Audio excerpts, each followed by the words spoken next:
साथियों नमस्कार। मैं किसान नेता सुभाष यादव एटा से। आज 3 जुलाई 2024 रात्रि के लगभग 9:15 हो रहे हैं।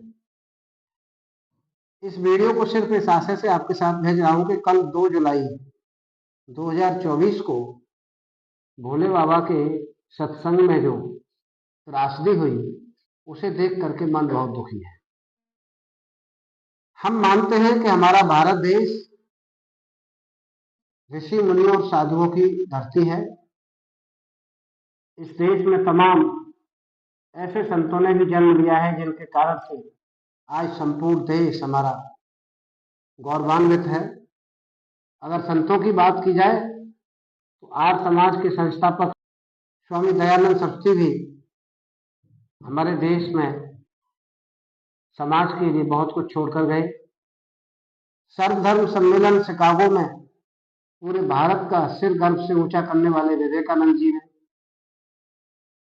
हमारे देश को बहुत कुछ दिया। लेकिन जिस तरह से आज तमाम पाखंड धर्म के नाम पर ढोंग फैलाया जा रहा है, समाज के लोगों को भ्रमित करके भांत भांत प्रकार से तमाम तरह का नुकसान पहुंचाया जा रहा है, ये असहनीय हो गया। जहां ये कल घटना हुई, फुलरई से आगे गांव पड़ता है गढ़िया, जिसे बहादुरगढ़ी कहते हैं। इस बहादुरगढ़ी गांव की और मेरे गांव की दूरी मात्र 11 किलोमीटर दूर है। और जिन भोले बाबा के सत्संग में ये घटना हुई, जिन्हें भोले बाबा निरंकार हरि विश्व हरि पता नहीं कितना बड़ा नाम दे दिया गया है, एक पटियाली से 3 किलोमीटर मात्र दूरी पर गांव पड़ता है। अलीपुर दादर पंचायत का एक मजला है जिसे बहादुर नगर के नाम से जानते हैं। सन 60 के आसपास अनुसूचित जाति के अंतर्गत आने वाले जाटव समाज में एक नन्हे सिंह जाटव के घर पर एक बच्चे का जन्म होता है जिसका नाम सूरजपाल जाटव रखा जाता है। ये 3 भाई थे, सूरजपाल, भगवान दास और राकेश कुमार। इसमें भगवान दास की मौत हो चुकी है। राकेश कुमार 2005 से 10 तक प्रधान रहे हैं। ये वही सूरजपाल हैं जो आगे चलकर एक सिपाही के रूप में भर्ती हुए और लगभग 20 साल पहले सिपाही की नौकरी छोड़ करके धर्म उपदेश करने लगे। और धीरे धीरे जिस समाज में ये पैदा हुए उस समाज पर इनका ऐसा भूत सवार हुआ कि वो समाज इन्हें देवता मानने लगा। और आज जहां भी इनके सत्संग होते हैं, सर्वाधिक संख्या उसी समाज के लोगों की होती है। कल जहां ये घटना हुई, मैं उस घटना स्थल से होकर के लगभग 8 बजे निकला था। इतनी भयंकर भीड़ थी, 4-4, 5-5 किलोमीटर तक गाड़ियों की लाइन और भयंकर भीड़ देख के ऐसा लगता था कि कोई बहुत बड़ा अंतर्राष्ट्रीय नेता आ रहा हो। शायद नेताओं की भी इतनी बड़ी भीड़ नहीं होती है। और दुर्भाग्यपूर्ण यह है कि जब घटना हुई तो बताया ये जा रहा है कि बाबा जी वहां से निकल गए और बाबा जिस जगह से निकले उस स्थान की धूल लेने के लिए आपस में होड़ लग गई।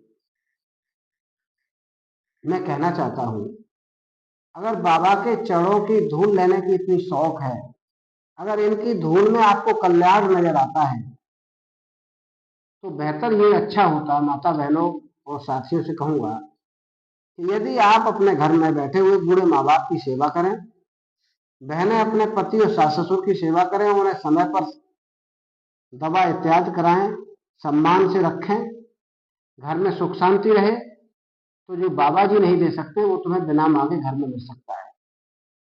यदि कर्म तुम्हारे अच्छे हैं तो घर में मथुरा काशी है, यदि नीयत तुम्हारी अच्छी है तो किस्मत तेरी दासी है।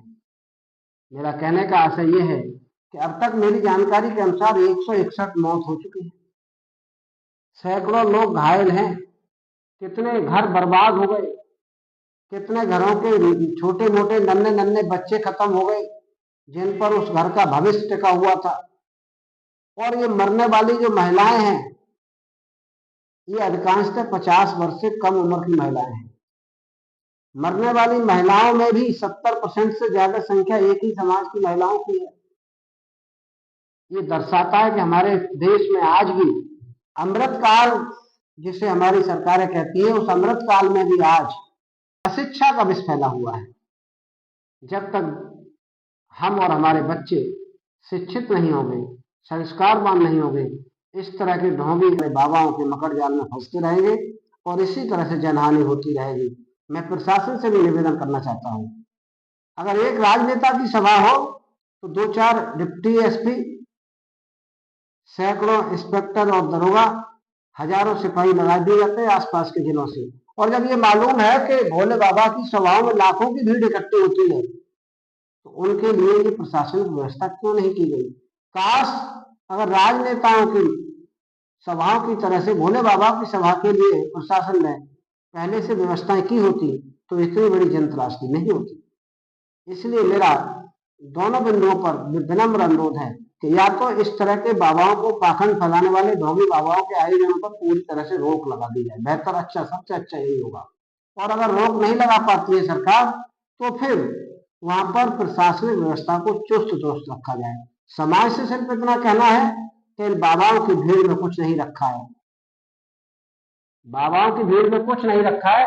माता बहनों से विशेष निवेदन है, ये वो देश है जिस देश में पतिव्रत के बल पर अनुसुईया ने ब्रह्मा विष्णु महेश तीनों देवताओं को पालना में लाडला बना के जन्म दिया था।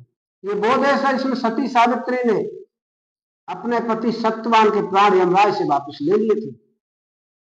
इसलिए यदि घर में सब कुछ ठीक है, जहां सुमत वहां संपत नाना, जहां कुमत वहां विपत न गाना, अगर घर में समरसता है, भाईचारा है, बूढ़े माँ बाप सास ससुर की सेवा समय से हो रही है, पति पत्नी में मेल अच्छा, ईमानदारी के रिश्ते हैं, तो वही सच्चा स्वर्ग है, वही आपको देवता नजर आएंगे।